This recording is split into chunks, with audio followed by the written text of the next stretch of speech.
አባቶች የሚመክሩት አሉ። ብዙዎቻችን ብዙ ኃጢያቶች ወይም የኃጢያት መናፍስት ኃጢያት የሚያሰሩን ተጣብቀውን የሚኖሩ እንደዚህ አይነት ሊኖሩ ይችላሉ። ግን ብዙ አባቶች የሚሉት ምንድነው? በአንድ ሰው ላይ አንደኛው ኃጢያት አውራ ይሆናል ይላሉ። አንደኛው ኃጢያት ለምሳሌ በአንድ ሰው ላይ ዝሙት አውራ ኃጢያት ይሆንና ግን ስስትም፣ ቅናትም፣ ምቀኝነትም፣ ትዕቢትም፣ ስድብም፣ ልፍለፋም፣ ከንቱነትም ሊጨመርበት ይችላል አንድ ሰው።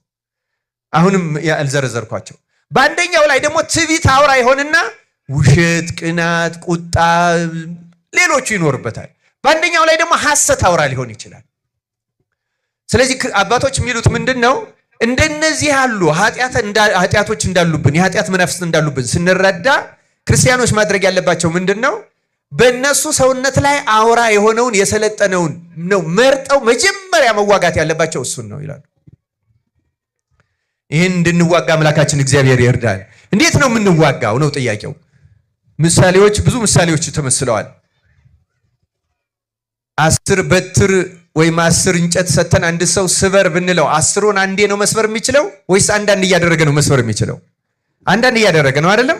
ለዚያ ነው አንዳንድ እያደረግን ኃጢያታችን ድል እንነሳለን። ግን በቀላሉ ድል ለመንሳት አለቃ ሲመታ ሰራዊት እንደሚበተነው በሰውነታችን ከሰለጠነው ዋናውን ከተዋጋ ነውና እሱን ድል ከነሳን ሌሎቹ ከሱ ጋር አብረው እየከሰሙ ይሄዳሉ ይላሉ።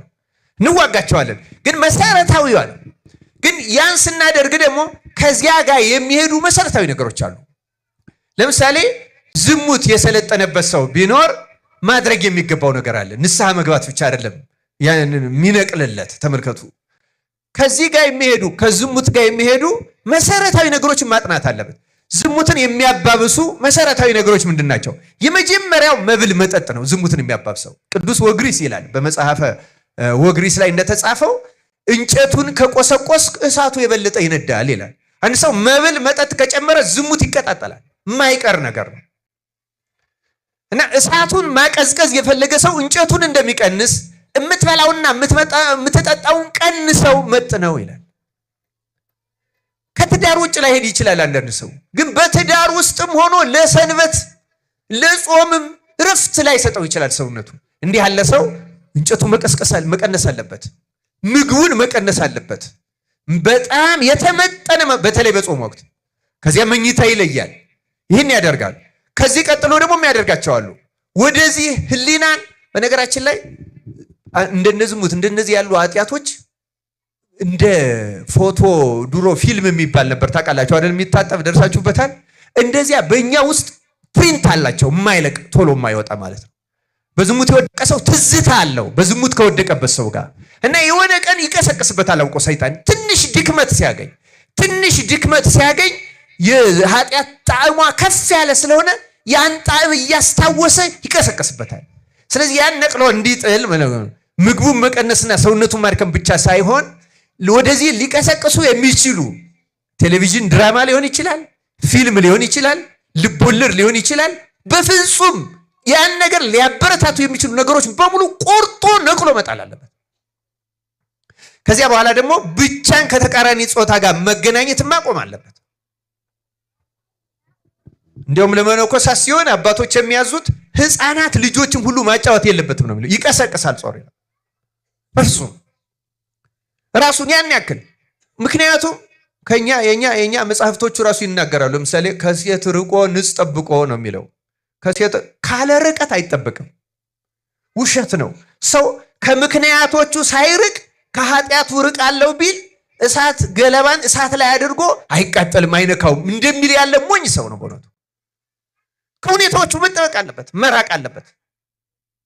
ይህንን እያደረገ ጠንካራ ጾም እየጾመ እየሰገደ ጌታ ኢየሱስ ክርስቶስ ሆይ እኔን ኃጢአተኛውን ይቅር በለኝ፣ ከዚህ ከታሰርኩበት እስራት ፍታኝ። ተሰሙት እንደሆነ ሁል ጊዜ ካህናት የሚሉን እማእሰረ ኃጢአት፣ ከኃጢአት ማሰሪያ ማን ይፍታ ነው የሚሉን። ማሰሪያ በነገራችን ላይ ኃጢአት ማሰሪያ አላት፣ እኛን አስራ የያዘችበት ትብትብ ገመድ አላት። እግዚአብሔር ከዚያ ማሰሪያ ነፃ ያውጣን ክርስቲያኖች። እና አንድ ሰው ሰውነቱን እንደዚህ እየገታ እየጾመ እየጸለየ እየተጋ ክርስቶስን ከዚህ ነፃ አውጣኝ የሚለው ከሆነ በትዕግስት ብቻ ይጠብቀው። መንፈስ ቅዱስ አንድ ቀን ያለ ምንም ጥርጥር የነን ኃጢአት ቆርጦ ይጥልለታል። ከዚያ በኋላ ንስሐ ዘማዊውን እንደምን ታደርጋለች ነው የሚባል? ንገሩኝ፣ እንደምን ታደርጋለች? እንደ ድንግል እንላለን አይደለ? ድንግል ታደርጋለች ማለት ተመልከቱ ክርስቲያኖች፣ የሥጋ ድንግልናው ይመለስለታል ማለት አይደለም። ነገር ግን አንድ ሕፃን ልጅ ሩካቤ ምን እንደሆነ አይምሮ እንደማያውቀው ንስሐው እውነተኛ የሆነ ሰው ሩካቤ ምን እንደሆነ እስከማያውቅ ድረስ ሕሊናው ይደነገልለታል። ያ ማለት ጉቶው ያ የዝሙት ስሜት ተነቅሎ ወጣ ሻረ ማለት ነው። ያኔ ነው ድል ተነሳ የሚባለው። ከዚያ ውጭ ድል ነሳ ነው ማለት አይቻልም። ክርስቲያኖች እንዲህ አድርገን ድል እንድንነሳው ጠላታችን እግዚአብሔር ይርዳን።